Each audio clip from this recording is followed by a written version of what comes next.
Então, gente, boa tarde ou boa noite a quem estiver assistindo a gente agora nesse momento. Estamos aqui para conversar para a nossa mostra com a Kátia, nossa companheira, vai se apresentar melhor ainda, mas aqui no âmbito da gente discutir o processo de formação e também de atuação na área de serviço social. Então, Kátia, seja muito bem-vinda para conversar com a gente. Agradecemos muito você ter aceitado conversar com a gente também. E vamos conversar então um pouquinho sobre como é que foi tua trajetória nesse processo de formação, se quiser se apresentar um pouquinho também, mas como é que foi a passagem da universidade para ir para a atividade profissional? Tá certo. Bom, obrigada pelo convite, Bruno, né? Todo mundo que está acompanhando esse vídeo. Meu nome é Kátia Mendes, eu estou próxima a fazer os meus 40 anos, e a minha trajetória do serviço social começa como a jovem aprendiz que eu fui, né? Eu fui uma jovem aprendiz, comecei a trabalhar com 15 anos, e eu fiz isso dentro do fórum de uma cidade pequena no interior do estado de São Paulo. E ali eu encontrei a primeira assistente social da minha vida, que era assistente social do judiciário. E eu olhava o que ela fazia e falava, nossa, é muito legal o que essa mulher faz, né? Porque ela protege crianças e adolescentes. E eu, vira e mexe, eu fugia das minhas atribuições e eu sentava na frente da sala dela, na cadeira na frente da mesa dela, para saber, afinal, o que você faz aqui? E ela me falava sobre os processos de adoção, sobre as questões relacionadas a adolescente em conflito com a lei. E eu era uma adolescente. E aquilo foi me encantando. Quando chegou na hora de prestar o vestibular, a primeira coisa que eu gostaria de ter feito era filosofia. Vou ser sincera, né? E aí, algumas pessoas me falaram, mas como assim fazer filosofia? Você vai ser filósofo, né? E eles me desencorajaram para fazer filosofia. E como eu tinha uma visão muito agradável do que era assistente social, eu falei, não, eu vou ser assistente social, porque assistente social tem emprego. É um pouco divertido, né? Mas quando eu entrei na faculdade de serviço social, eu fui me encantando cada vez mais, porque não era só aquilo que eu olhava sobre o serviço social. Eu me encantei pelo código de ética dos assistentes sociais. Eu me encantei pelos valores dessa profissão. Eu me encantei pela visão de mundo. Eu me encantei pela dignidade humana, pela justiça e equidade social. Então, eu fui me encantando com as coisas e eu fui falando, nossa, gente, é esse mundo que eu quero viver. De fato, eu escolhi a profissão que eu quero fazer. Eu quero fazer isso da minha vida, né? E eu me lembro muito de um filme que uma professora passou na faculdade, que era o filme Estrada das Lágrimas 1400, que é um documentário que fala sobre a cidade, como é que se deu a ocupação da favela de Heliópolis. E eu chorei muito naquele dia, assim. Naquele dia eu falei, putz, é isso mesmo que eu quero fazer da minha vida. Mas eu nunca pensei que anos depois eu estaria aqui na instituição que fundou Heliópolis, trabalhando com o serviço social de comunidade. Antes de eu chegar aqui, né, em São Paulo, trabalhar com a UNAS, coordenar um projeto, um dos serviços da UNAS, que é esse que trabalha com visita no domicílio, numa comunidade que atende Bolsa Família, famílias do BPC idoso e do BPC que atende pessoas com deficiência, eu fiz muitas coisas. Então, eu estive lá em Campinas, que era onde eu morava, né? Trabalhando no Centro Comunitário do Parque Itajaí, com o trabalho de desenvolvimento comunitário familiar. Eu estive na obra social São João Bosco, trabalhando com contraturno escolar, e com a sala de transição, que era uma sala das pessoas, dos jovens que não conseguiam entrar dentro do sistema educacional formal. Então, a gente, em Campinas, tinha uma sala Paulo Freire, que era uma sala que fazia uma transição entre a não escola e a inserção do jovem na escola formal. Tá travando para você? Para mim tá travando um pouco. Enfim. Tá sossegado, tranquilo. Trabalhei com horta comunitária na comunidade lá em Campinas. Trabalhei com pessoas com deficiência visual no Braille, no Instituto Luiz Braille. Mas na faculdade eu estudei sobre a minha militância. Eu estudei sobre o movimento de mulheres lésbicas de Campinas. Eu estudei sobre o Moleca. E essa sempre foi a minha área de militância, sempre onde eu trabalhava, mas militava na defesa dos direitos das pessoas LGBTs. E com essa minha militância, com essa minha vivência dentro do movimento social, eu fui conselheira tutelar na cidade de Campinas. Aqui deu uma travada de novo. Tá tranquilo, fica Eu bem. fui conselheira tutelar na cidade de Campinas por 2 gestões, trabalhando na questão da violação do direito da criança e adolescente. E essa também foi uma experiência muito rica, né? Porque além de conhecer todos os equipamentos da rede, o Conselho Tutelar é o órgão responsável por zelar pelos direitos das crianças e adolescentes, mas também de fiscalizar abrigo, de fiscalizar instituições que atendem crianças e adolescentes, inclusive Fundação Casa. Talvez se eu não tivesse passado pela experiência do Conselho Tutelar, eu não teria experimentado o que é visitar uma unidade de Fundação Casa após uma rebelião, após um grande conflito, ou até mesmo a partir de denúncias que violam os direitos humanos das pessoas, e esse é um espaço, na minha opinião, que mais viola direito de crianças e de adolescentes, né, em privação de liberdade, dentro de uma estrutura de Estado. Quando eu terminei a minha segunda gestão do Conselho Tutelar, eu passei num processo seletivo que eu virei pesquisadora. Então, eu fui ser pesquisadora no Centro Nacional de Tecnologia Assistiva. Então, eu fui pesquisar a rede de tecnologia assistiva do Brasil, que fazia pesquisa e desenvolvimento, inovação, tecnologia para pessoas com deficiência. E foi muito legal, porque assim, eu ultrapassei, né? Eu trabalhei no terceiro setor, aí eu trabalhei no mecanismo de fiscalização e controle social, aí eu fui para o universo dos pesquisadores, de entender qual que era a malha do Brasil em termos de desenvolvimento científico e tecnológico, que melhora a vida das pessoas com deficiência. Então eu falei, nossa, eu passei por muitas frentes. E aí a gente chega num momento crucial do Brasil, que é o momento do golpe, que é 2016, e o universo dos pesquisadores se torna um universo muito instável, porque a destruição da ciência e tecnologia, a destruição do ambiente de pesquisa e a desvalorização do pesquisador como um elo importante, né, do sistema de garantia de direitos, ou até mesmo do desenvolvimento intelectual e econômico do nosso país, a gente entra numa instabilidade muito grande, as bolsas são cortadas, o Bolsonaro é eleito mesmo naquela posse em que tinha uma intérprete de Libras falando sobre o discurso dele, e em 3 meses de governo ele cancela todas as bolsas do Centro Nacional de Tecnologia Assistiva, e a gente vai todo mundo para casa. Alguns pesquisadores foram para outras instâncias da universidade, né? Alguns foram para outros países, e quando as pessoas me perguntaram, e você, o que você vai fazer? Eu falei, eu vou organizar os desempregados. Mas eu não sabia que eu estava falando tão de verdade comigo e com o mundo, porque o serviço social, ele é uma categoria profissional que pensa na articulação e na mobilização da luta geral da classe trabalhadora.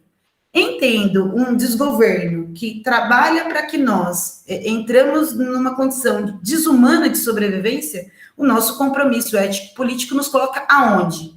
Né? No governo Lula nos colocou para pensar tecnologia, desenvolvimento e inovação para o país. No governo Bolsonaro como a gente faz para sobreviver dentro das comunidades com o desemprego, com a baixa renda, com o aumento do preço das coisas, enfim. E eu vim para São Paulo, mudei minha vida, né? Eu vim trabalhar, na verdade, na Unas, Heliópolis, como assistente social, no Centro de Cidadania LGBT. Essa foi a minha primeira parada.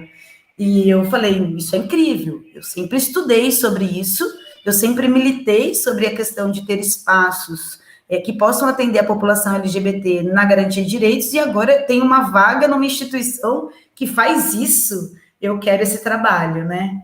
E eu vim. E aí a Unas, conhecendo meu trabalho, me conhecendo um pouco mais, sabendo que eu tenho esse perfil, né, de luta por direitos humanos, me convidou para fazer a gestão desse projeto, que é o SASF, que fica aqui no Jardim São Savério, que atende 1.000 famílias da comunidade. A gente atende cerca de 6.000 indivíduos, né, famílias numerosas, que é onde tem a maior concentração de pessoas beneficiárias do Bolsa Família, do BPC Idoso e do BPC Pessoas com Deficiência. E quando eu chego aqui, 2 meses depois, a gente entra numa pandemia mundial, e a gente tem que reaprender como é que a gente faz defesa de direito nessa loucura que todo mundo que está na prática profissional aí sabe, que a gente tem que seguir os protocolos, né, de higiene, de não contaminação, mas o nosso serviço foi um dos serviços que não fechou, a gente não teve trabalho remoto, a gente entregou muita cesta básica, a gente ajudou muita gente a conseguir acessar os benefícios do auxílio emergencial, né, e fizemos campanhas de distribuição de máscaras, a gente recebeu doação de outras coisas também, que a gente também disponibilizou para a comunidade. Junto com tudo isso, o nosso papel aqui hoje como assistente social é fazer uma grande resistência, porque nós vamos sobreviver a essa pandemia e esse desgoverno, porque nós vamos voltar a lutar e a sonhar por uma vida mais digna. Então, o que é o serviço social? O serviço social é uma profissão que luta pela igualdade do direito das pessoas. Não adianta nada o Bruno, o João, a Marcela ter acesso a alguns direitos se 90% da população não vai ter. Então, quem quiser vir se juntar ao serviço social, saiba que o desafio é esse. É enfrentar as mazelas do capitalismo, da desigualdade social, né? E fazer luta de classe.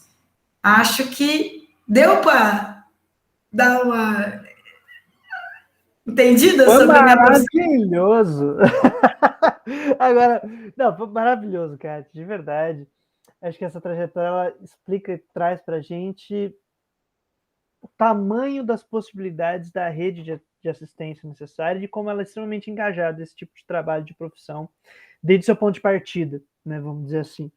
Então, mas só para a gente, sei lá, já fica, meu cérebro aqui já se ampliou de várias maneiras, imagino que a galera está assistindo também, pensar assim, o que você gostaria de destacar, ou poderia destacar para a gente, da atividade diária?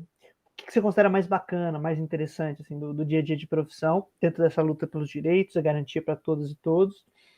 E, de modo crítico, assim, você pensando tanto o que daria dentro dessas atividades, quais são os limites e as grandes potências, que você fala, isso aqui é para onde a gente vai longe. E aí, acho que, se você quiser dar uma palavrinha final depois dessa conversa toda assim também, a gente encerra, porque está maravilhoso. O que me trouxe até aqui, e nesse momento histórico que a gente está vivendo, é a vontade de transformar esse mundo das vulnerabilidades em territórios de oportunidades. Eu acho que, eu não tenho dúvida, que aqui é onde estão as principais possibilidades de transformação, né? Tanto a partir da tecnociência solidária, a partir da convivência comunitária, é aqui que surgem os problemas, mas aqui também é onde surgem as soluções. Isso aqui é um terreno muito fértil, sabe, de construção. O que nós precisamos é ter vontade, é ter gente que também vem ao encontro desse mesmo sonho, sabe? Por quê? A gente vive num contexto em que, e aí eu acho que esse é o desafio, né, em que as mídias, os meios de comunicação nos entristecem. Quando você liga a televisão, você fala assim, porque aconteceu um assalto, porque aconteceu um abuso, porque aconteceu uma desgraça. E essas imagens são todas voltadas para a periferia. Quem vive aqui no cotidiano da periferia sabe que aqui acontece casamento, acontece nascimento de forma humanizada, comunitário.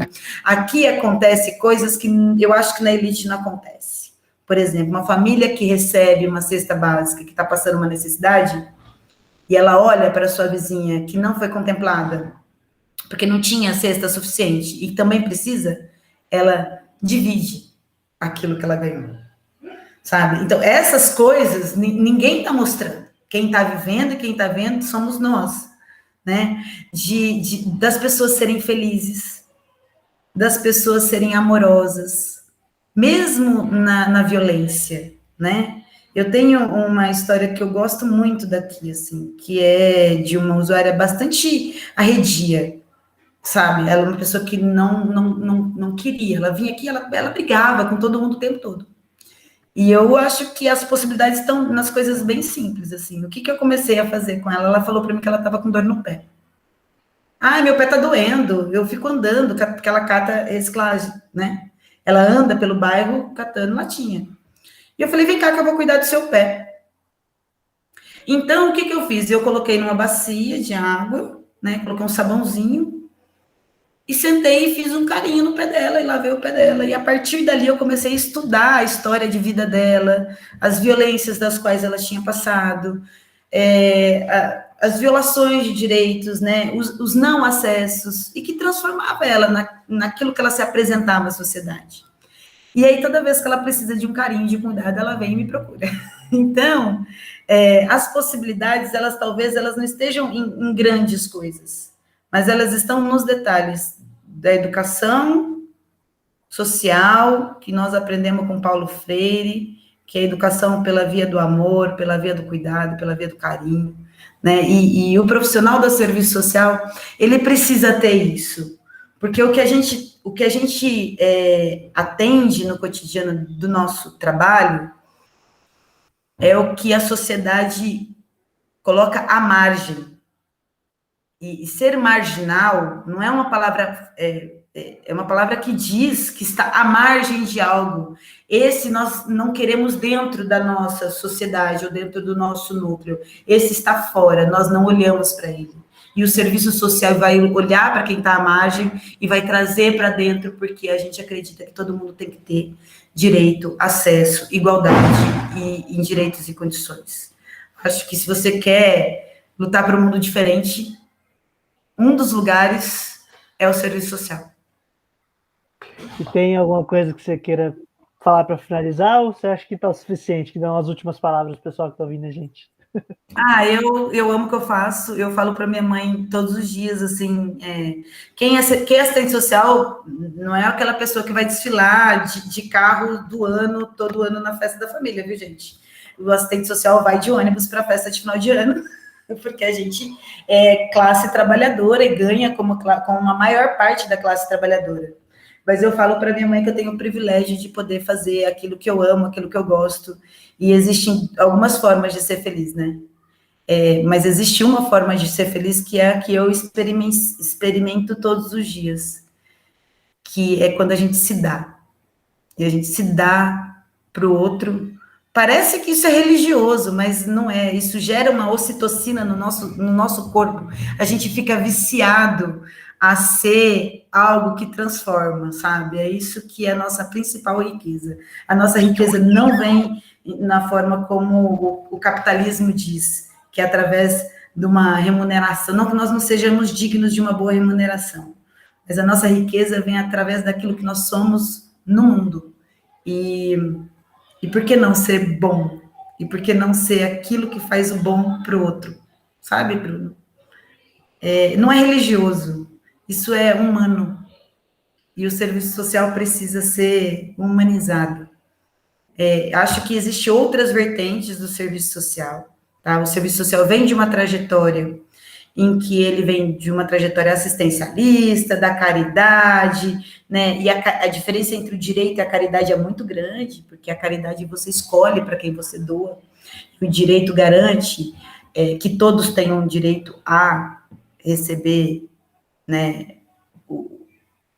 Enfim, a saúde, a educação, a assistência, o transporte, as políticas públicas. E esse privilégio de poder ser e buscar para todo mundo é uma coisa que são para poucas pessoas. Não é todo mundo que se enquadra aqui, não. Então, se você se enquadra, vem que a gente quer.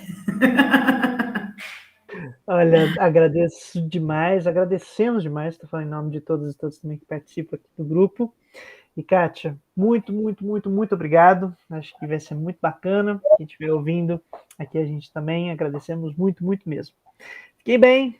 Bom finzinho de atividade por aí. Agradecemos demais. Até. Obrigada, querida.